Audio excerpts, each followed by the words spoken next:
Good happy hour, lunatics. That was just for Matt Sunday, who, as you can see, is not here today. I'm not. We've got Chris I'm Carter. not 6'4". It's not Matt Sunday. We've got Chris Carter here, Mike's Beer Bar, right across from PNC Park. Yes, Carter, indeed. 500 beers here, 80 on tap, at least 50 that are local. Does it get better than that? No, it doesn't. Mike's Beer Bar is the place to be. So, Truly. 100%, I am so happy to be here right now for this great happy hour. Dude, so am I. We've got a high-octane episode with some big-time High-octane. Steelers-Browns talk. And I'll tell you what else is high-octane is this first beer we've got on our flight. What we got here? They have come to know us here, I think, because they're just loading us with these high ABV, high-alcohol beers. They want us to get wilder as the show continues. Absolutely. That is 100% what's happening. Platform, Prannell's Chocolate Almond Torte Stout. Whoa. It's an 8.5% sweet stout. I don't even know what to make of this. That's I'm just insane. going to drink it. They- You have to hold that with two hands. You're filling in for Maddie. Wait. You have why to does go he, like this. Why does Matt Sunday hold things with two hands? It scares These things him. are so. Why does it scares scare him? It's too full and he thinks Please. he's going to spill it. It's very Man, smooth. It's so smooth. Smooth. I love it. Prannell's or platform. I'm sorry. Platform. Very, very smooth. I like this, and it's not too sweet. My thing with beers, everyone, I prefer the bitterness. Like I am one of those people that like I enjoy pain when I drink my beer. But And just in general. but yeah, that's why I watch all the Pitt football games. But blowing that up. But anyways, platform. This is really good because you taste the chocolate, Yeah. but the sweetness doesn't overpower the actual beer, which Yeah. is what I appreciate. I'll tell you what, like beer descriptions always kind of crack me up. Like you'll see a lot of flavors listed that, I don't know, maybe I just don't have the palate for it, but a lot of things you just don't get. But this says almonds, chocolate, vanilla, and lactose. Yeah. I can legitimately pick out all of that. in Yeah, this beer. you This taste the tastes tones. exactly like that. Yeah. So shout out It's to really shout out to good. Platform. This is a very good. And the thing is, I'm not even a stout guy. Like I generally don't get into stouts that much. I'm an IPA, a happier like summer beer type Absolutely. of dude. But this, you got me thinking twice. With this cold weather, you got to go stouts. And I'll tell you what else is stout, Carter. What's that? The Steelers' defense Of course right now. it is. My goodness, they are just on fire. They've been on fire all season. Yeah.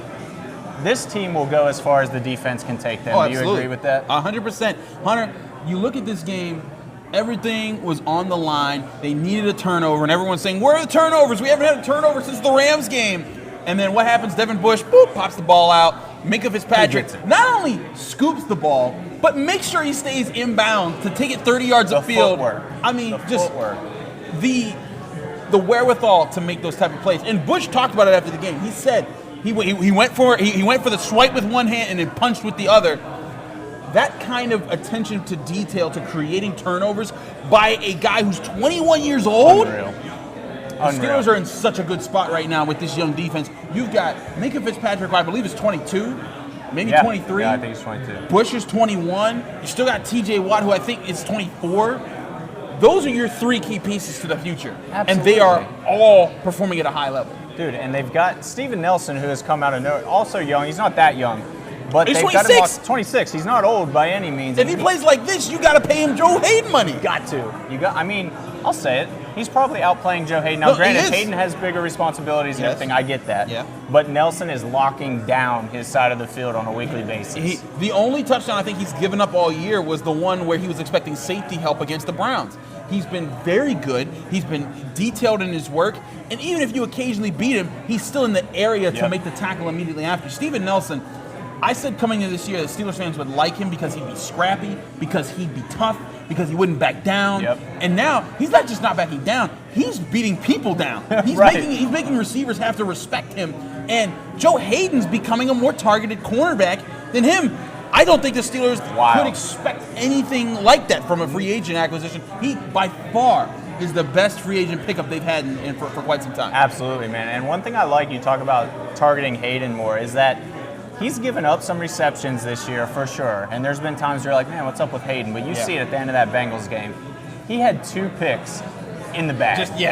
Just missed them. He just dropped them. Yeah. And the one was possibly going for a pick 6 if he snags it on the run. He's a guy, like, whenever you have a guy like Nelson on one side of the field locking it down, whenever you have to start targeting Hayden, You're in that's trouble. the risk you run. Yeah. You don't want to target that guy either. So when you do that, this defense is just clicking, man. And one guy in particular, Terrell Edmonds. Yeah. And he lets up the big catch to Tyler Boyd. That was tough. Dude, his hand is literally right where it the was on ball is caught. It was right on the ball. You cannot defend that better. Sometimes a receiver just makes a play. And sometimes there's a good throw, too. I mean, if the throw is anywhere to the left, he probably knocks it out. It was in the exact right spot. It's the same thing as when Russell Wilson beat him with the DK Metcalf throw. So unfortunate. I'm sorry. It's like, who else was going to make that play? I get it. He doesn't have an interception. That's very frustrating. He's a first-round pick. You expect more out of him. Yeah. But I saw a lot of people were saying, like, man, he's just horrible. This guy can never play well in the secondary. He actually has a very good rate. I haven't finished my numbers for the week yet, but how little he's targeted and how little he gives up, he's done a very good job. I've called him this before in my articles on Carter's Classroom. He's a silent soldier for this defense. Nice. I like that. Won't always make the big play. Yeah. But you see him like on the 2-point conversion against the Colts, and if he gives us that 2-point conversion up, who knows what happens? The Colts might win that game. Right. But because he stops it, it forces them in a difficult position. It forces Vinatieri to kick a field goal later, and then they lose the game. Yep. Edmonds is such a good player. He just doesn't have the big plays to his resume right now. I just think they're going to come at some point. Sure, and I definitely agree with that, man. We're going to get into our second beer here because I like this beer. This is really interesting. It's a Golden Stout. Lexington, Kentucky Winter Golden Stout. Still 8%. Like I said, they're loading us up here, Carter. 8%. They want us to get loose. So if we're talking about a Golden Stout, I got to talk about more gold. So wait. This is a stout. This is a stout. Look at that. It looks like an IPA. That. It really does. Or it looks like Miller High Life. That's just kind of what it looks like. Wait, cheers, sir. Cheers. Cheers, sir. Hey, there we go. I can't do that with Maddie because he's always afraid it's going to spill. That's a nice touch. There's no way that's a stout. There's no way that's a stout. Weird. Kentucky. Aged in bourbon barrels over cocoa nibs, apparently. So that's fancy, but I taste the top. It says the notes of toffee, yeah, I roasted get toffee, malt, a lot of toffee, dark chocolate. Beer delivers dark flavors and a lighter ale. My goodness, I taste the toffee for sure. Yeah, this doesn't taste like a stout. You could chug this for sure. Talk about a golden stout. I want to talk about a guy on the Steelers defense who might take home gold at the end of the season. T.J. Watt. Oh yeah, Let's talk about T.J. Watt. It's yeah. like you almost get tired of talking about T.J. Watt at this point. Okay. You don't. But I'll just say, like, you expect him to do T.J. Watt stuff at this point. Yep. Like, if he doesn't have a strip sack in a game, you're like, where was T.J. Watt? What happened? What happened? Yeah, where was T.J.? Dude, I mean, when's the last time you've seen a Steelers outside linebacker perform like this? James Harrison. That's it. That's the answer. That's it. Right there. I mean, here's the thing. He could end up with more sacks this season than James Harrison ever did in a single season for the Steelers, which is insane. Weird. So I look at this and I'm like, man, yeah, what's going on with TJ? He's diversified his moves. I've been writing about this since he joined the Steelers. When he first got drafted, my notes out of Wisconsin were he has one move and one move only. And I was like, he's very athletic and he can develop this, but he has to develop more moves.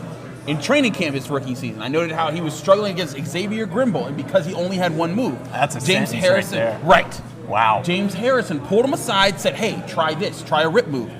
He tried the rip move, he beat him. And that was his rookie season. Then last year, you saw him come in. He had a few more moves, better year. Now this season, he has the full repertoire. Yep. He has the rip, he has the swim, he has the spin. He's doing all the things right now at outside linebacker. That's what I love about watching TJ Watt is that I've learned more about the game of football by watching how he engages different situations. Absolutely. And that's part of what I get the joy of just studying film of players like him that you see through their growth in their career, they teach you things about the game. Right. And Bud on the opposite side has been the perfect complement. And this is Harrison Woodley. We say TJ's the last guy since Harrison to look like this, then Bud's the last guy since Woodley to look like that on the other side. Yeah. I mean, they have been the pair that in my lifetime, like I've seen it once. I've seen it with James and Woodley. And they have been so good together. One guy they couldn't get to, Carter, Baker Mayfield. Yeah, that was tough. One sack, I think, that game. Yeah, and that was by design. The Browns were getting the ball out quick.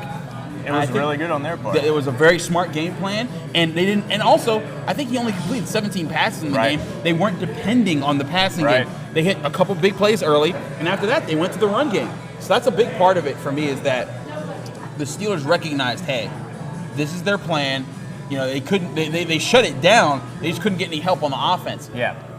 We'll get into our predictions for that game later. Yeah. But I think that's a big key to moving forward is how they address the if the offense can help them, but making sure that the things that Cleveland did right against them 2 weeks ago, they don't get to come into this next game and execute the same. And one thing that's important, I think, is some film watching and something I'll address in classroom later this week. There was a play where the Bengals lined up, they motioned Joe Mixon out to the flat, and he was outside the numbers. And Joe Hayden started to run with him. And immediately Devin Bush says, no, switch. Nice. I'm taking him. Nice. Hayden bumps in, and he covers Auden Tate, who's a receiver and the Bengals' leading receiver. Yep. Then Finley, naturally just trying to make the play, thinks, okay, we've got the mismatch. Oh, but wait a second. Joe Hayden made the switch. He throws it up. Joe Hayden gets the first of those plays where he almost intercepted it. But it's that kind of communication that you're seeing from the Steelers defense. If they execute like that against the Browns at home, I think there's a few more turnovers in this game. They got none against the Browns. It's going to be a different game. And that was one that you look at on paper, the first matchup, and you say there's going to be a lot of sacks. There's going to be a lot of turnovers. Baker has a really high interception rate this season, but didn't throw any against the Steelers. Right. So that's crazy looking back. And also they couldn't sack him. And even the times they had pressure, he escaped it all well. credit to Baker. Escaped it. Not only escaped it, but then made a play after the escape. I mean, we're talking that Kareem Hunt. You look at that third down conversion on their very first drive. That was, and that's why I give credit to Baker. That set the tone right there. Yes, and I think that set his confidence as well in that game. So they need to rattle him early, finish it, because they did, like we said, they pressured him, but they didn't finish it. So it doesn't matter. If you don't finish the sack, it doesn't matter. All right. So we're moving on here. Just like we need some suds for this as it gets more Brownsy. So we're saying this is going to be Spoonwood's Nothing Beats Rock. It's an IPA, 9.7%. 9.7% double IPA. It smells so good. I love that smell. So good. I'm an IPA fiend. If you don't know about me and my drinking habits, so it says a hopnificant. This is a word now. A hopnificant display of Citra and El Dorado. So you're talking gold and citrus? Yes, please, dude. You're gonna love that. You're gonna love that. It's so smooth. I don't understand. This is really that's okay. Spoonwood, you've outdone yourself because this. I taste the hops, but normally with the hops, you taste like that bitter and like that bite that a lot of beer drinkers call it. And personally, I like the bite, but it's not something I need. It's just part of IPAs that I've come to expect. This doesn't have that. Right. And I'm just like, it's so smooth, but you have the hops with it. It's insanely smooth. And one thing that I'll give them even more props, I'm just going to shower some Spoonwood praise here. A 10% beer is almost always way too sweet for me. When you get into that super high ABV range, it just gets too sweet. This doesn't have that. I don't know if it's just the fact that they've overloaded it with hops to kind of balance that sweetness or what. Excellent balance here. Spoonwood, 100% on your 9.7% beer. Tell you what else needs to be balanced is the Steelers' offense, Carter. Look at the segue, my man. Look at the segue from this guy right here. If Maddie's not here, somebody's got to do it. This is professional. Somebody's got to do it. All right, but that was where I was going next. We got to talk about the elephant in the room. Mason Rudolph, Devlin Hodges. That's it. Now, you and I are tweeting during the game. Neither of us are at the game. Right, we're just sitting at home. We're just sitting home being like, saying the same things that you guys are saying now. We're a little more like, we're stupid because we're professionals. We tweet about the game. We talk to the players. Yeah, right. We don't have to, we're not fans, so we don't get to say, man, I hate this sucks. But we do get to say, you know what, this is our evaluation. Yep. Through that game, Mason Rudolph, he couldn't do the basic things at quarterback that he had been doing that to me said, hey, he deserves to keep the job. Yep. When he skipped the pass in the second half to Deontay Johnson on third down, who's wide open, by the way. I mean, he runs a great route. And as the Steelers receivers have been doing most of the season, they've been getting open. He just couldn't get him the ball. Deontay's body language after that pass. Yeah, he was so dejected. Said it all. Because that's a rookie. Like, it's Deontay Johnson. It wasn't Antonio Brown, who's been in the league multiple-time All-Pro and thrown a hissy fit. It was Deontay Johnson, and you saw a rookie who he didn't throw a fit. He was just like, man, this is rough. Yeah, because he's like, I did my job. Yeah. This should be here. I should have a catch right now on my resume. You know, Yeah. he knew, because for a rookie, that's everything. Yeah. He's putting tape out there too. And he's looking for his moments, and he's had a few moments. Still a guy that I think is going to break out, man. I'll say it here. Deontay Johnson is better than we've seen so far. First of all, I've been saying that since they drafted him. I'm like, That's why I said it Yeah, I now, said it for you. because Can't jump on my I knew you were takes. going to take it away. I knew you were going to take it away. That's legit though. But no, you're 100% right. Deontay Johnson, even when he's not 100%, he did not look even the normal Deontay Johnson with some of the routes that he ran. And I think part of that's the concussion. He was out for a lot of the week. For sure. He couldn't practice the entire time. But this is a guy who I look at and I say, you know what? He's got the talent. If he has a franchise quarterback, a guy that can consistently get him the football when he does get open, he's dangerous. He really is. And so I think that he's going to come around. So Mason Rudolph, what made me say they had to pull him? Because normally I'm one of the first guys that says you don't pull your quarterback unless it's absolutely necessary. And in this case it was. And it's much rarer than most people think. A lot of people think, oh man, 3 incomplete passes, pull the guy, he stinks. I say hold on. There are some hot takes in the community. Right. There's the realm of, if you stink for 5 seconds, I hate you and get off my team. You didn't win a Super Bowl, we're cutting you. Right. Yeah, we get it. And that's a little much. But Mason Rudolph couldn't do the basic things. And what had put him over for me before was that, hey, he's not throwing interceptions. Hey, he's taking what the defense gives him. But he wasn't even doing that. And once that happened, those were the things that put him over Hodges. And now when Hodges is like, you know what? You gotta give him a shot. And his first play, he bobbles the snap, but he completes it really quick on an out route. And the throw to James Washington, it was perfect. I'm still waiting for the all 22 to come out, because when that comes out, I want to see what the entire defensive alignment was. But it looked like just the perfect throw in that moment. It was. There was an adjustment there, and I think both Devlin and James, I read DK posted a piece and had a quote from James, and then I also saw a video from Devlin circulated.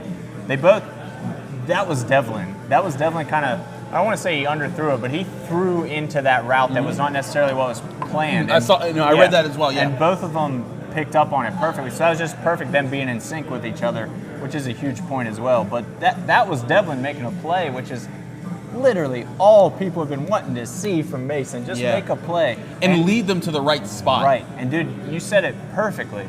The thing with Mason is we don't expect you to put up Ben Roethlisberger numbers. We're not expecting that. Just improve a little every time. And he's clearly taking steps back. It's alarming. And we can talk about the elephant in the room.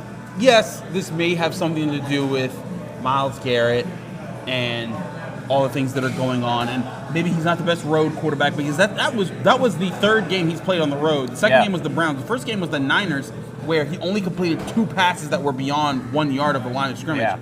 So maybe a part of this is a road problem for Mason Rudolph, but clearly all the noise that came from the Browns game with Myles Garrett accusing him of using a racial slur. Unreal. And whether or not that's true or not, I don't think it is. But whether or not that's true, Mason Rudolph had to be focused for this game. And if he was, you could tell that he may have been focused, but his whole being wasn't there. Right. Because we've seen him be focused. We've seen him have games like he did against the Ravens before he was knocked out, where he's made the reads, where he's stuck to reading his keys. And he just wasn't doing that in this game. And he wasn't doing it against the Browns either, but this was even worse, because not only was he not reading his keys, but on the pass to Deontay Johnson, he wasn't stepping through the throw. Just missing it. And misses you can sometimes attribute to just their arm isn't there, but his arm has strength still. It's about making sure the throwing motion is still the same, making sure your footwork is still the same. And he wasn't doing, like, sometimes if you just watch how he plants on his back foot and how you're supposed to rock to your front foot, he wasn't doing that consistently. And that's where the problems came in for Mason Rudolph. So I think that this week is all about, when people are talking about who to start, Mason Rudolph, Devlin Hodges, I'm on the opinion that you got to look in practice, and Mike Tomlin and Randy Fichtner have to say, you know what, whoever is executing their fundamentals better, that's who's going in. Because you're not winning just because of your quarterback right now. You're winning because if your quarterback just isn't poor enough. That's all you need, because the defense, you have to trust, will make plays if the and the rest of your team will make plays. But the quarterback position, all you're looking for is, hey, execute the fundamentals. We'll worry about the big plays another time. And let's get into our last beer here, man. Sweetwater Chocolate Stout, which It's Chocolate. our fearless camera person, Dolly, loves the name Chocolate. Chocolate. I think we're going Chocolate putting. Chocolate, it says... Do you think Devlin Hodges can call a Chocolate in for us? I bet he can. But here's the thing. I bet he can. What I'm most impressed by him is the fact that he has a command of this offense and that you see him understanding where players are for a rookie, undrafted quarterback that doesn't get much reps with the team. Right. He said it this week. He didn't get much reps there, but when has he ever gotten a lot of reps with the first team? Never. Exactly. And the fact that he's doing this is a very good sign that, hey, you know what? If this season shows anything, it shows that he should be a backup quarterback somewhere in the NFL. And if he's not, the XFL or the CFL or whoever should pick him up because this guy is a gamer. Yep. He may not have the size you want at quarterback. He may not want the cannon you want at quarterback, but he's got the attitude you want at quarterback. He absolutely does. And he's been such an interesting player to me. And let's cheers that, because that beer's crazy. I've tasted a few sips. It's spicy. Dude, are you getting some spice? Bro, I mean, it tastes like... I had no expectations. Yeah. It's a chocolate stout. I'm thinking, when I think chocolate stout, I think like, okay, this is gonna be milky. This is gonna take like Nesquik. Yeah. No, but not at all. This tastes... It's spicy. This thing's like, got some bite. What do you call the... It's like it's not an empanada, it's because it's a drink. Michelada. This tastes a little bit like a Michelada. Yeah, it's got some heat to it. Right. Man. I'm like, heat. what is this? Sweetwater. I love you as a brewery because I've had several of your beers. There's nothing in the description that would indicate any kind of peppers or heat. Sweetwater But 420. Sweetwater 420 is one of my favorite regular beers to drink. Yeah. And it says that the 420 strain is Back in Black. First of all, Back in Black, great song. Obviously. It's what Iron Man came back in on Avengers when he had to come help Captain America. He couldn't resist. Papa, He I gotta couldn't do my MCU plug in there.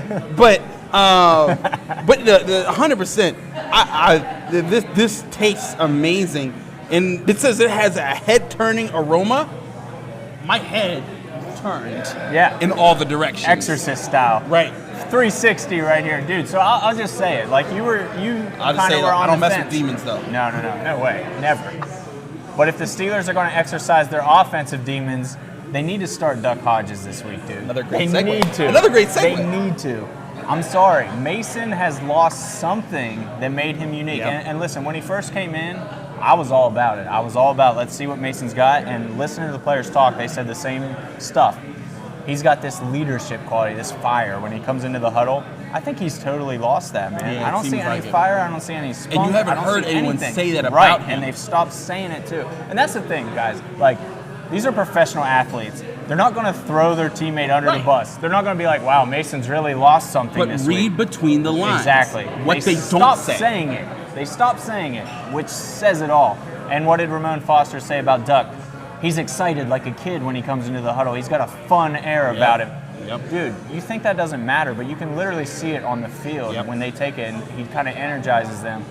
At this point, neither Rudolph nor Hodges is the future of the Pittsburgh Steelers. I'm sorry. So at this point, take wins when you can get them, because like we said all episode, the defense is going to carry it. Yeah. The defense is there. Put somebody in who can potentially make a play, and right now that's Hodges. Yeah, he's the guy for me. I have to look at, again, I don't get to go to practices during the week, but if Mason Rudolph doesn't show me that he has a command of the fundamentals again, I have to go with Hodges. You have to. Because also, I mean, you saw Sheldon Richardson of the Browns, Right. defensive tackle, says, you know, I hope they put Rudolph back in there because did you see how he played against us? This to me, not just last week, but this week, it's a test of Mason Rudolph's mettle, of his heart, of saying, you know what? These people are calling you out. Yes, you got bonked on the head by a helmet. Yes, you've been wronged. Yes, it's not fair. But how do you step up in these times of adversity? And you saw in adversity, Devin Bush forced a fumble. You saw Minka Fitzpatrick recovered the fumble. You saw Bud Dupree getting a distraction. You saw T.J. Watt busting his buns. Yep. You saw Cam Hayward collapse in the pocket. That's what I was You gonna saw say. Benny Snell get yards at the end of the game. After an injury. After an injury. Coming off, he ain't played in weeks. And yet he's coming off the bench saying, let me carry the load, coach. Yep. What does Mason Rudolph do? That's where and again, that's not saying he stinks. That's not saying he doesn't have it. But if the Steelers need to see something from him this season, it's right now. Show me, and I'm saying Coach Tomlin. Sure. Show the coaches, show the teammates that, hey, I don't care what anyone else says outside this locker room. Inside this locker room, I know I'm the guy, and right. I'm going to show you guys that I am the guy. If he can do that this week and have a big performance against the Browns, great. We're talking about maybe that wipes out a lot. Yeah. And he doesn't have to throw 4 touchdowns and 400 yards and all these other things. All he has to do is come out and be competent, not lose the game for them. If he gets the start, again, I'm not saying who gets the start, because I literally, when Tomlin said, and I thought this was a great press conference Tomlin response, he said, I may know at this very moment who's going to start, but I'm never going to tell you. It's the most Mike Tomlin. I was like, but that's perfect. And that's 100% right, because whenever he gives those, I'm not going to attribute this to one game. I know that's all he's doing. It's just saying, I'm not giving you guys an answer right now. Right. Dude, that's the crux of it right there, is that we don't know who's going to start. So what can you really say about the game and the Browns, the revenge aspect of it? Which shouldn't matter, which may help Mason, but my thing is, they're 6-5. They've got the number 6 seed right now. Now is not the time to say, prove it to me, Mason. There's too much on the line. You've got to just take the wins, because there's a chance this team could sneak into the playoffs, could find anything on offense, and could just ride that defense the whole way through. How crazy would it be if this team made the playoffs? It'd be insane. They're half dead. Yeah. They're missing Ben Roethlisberger, a Pro Bowler. Marquise Pouncey, a Pro Bowler. Juju Smith-Schuster, a Pro Bowler. James Conner, a Pro Bowler. And somehow they still won. Yeah. It's wild. It's insane. Quick prediction. Before we give our winner of the we're beers. There's a quarterback controversy, but there is no beer controversy here. Not for me. Not for me. There's a clear winner here. Yeah. Give me your Steelers-Browns prediction. Dude, I think the Steelers take it. I really do. If they're just efficient, and I know the Browns beat them down, and the game itself got lost in all the fight. It did. The Steelers got spanked in that. Yeah, they did. In that game. I must have said fight.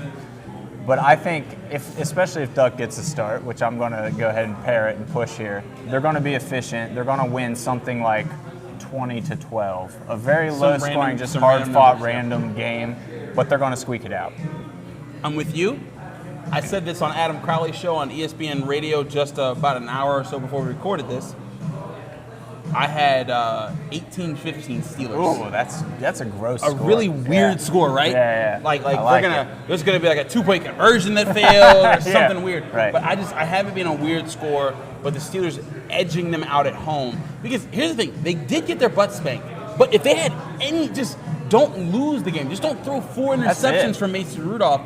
I think they win that. That's it. Because I agree. They were, at one point. They were making a push. Yeah, they were making a push. Right. They could have tied the game at one point. So, great game. Man, I'm with you. Great effort on their part.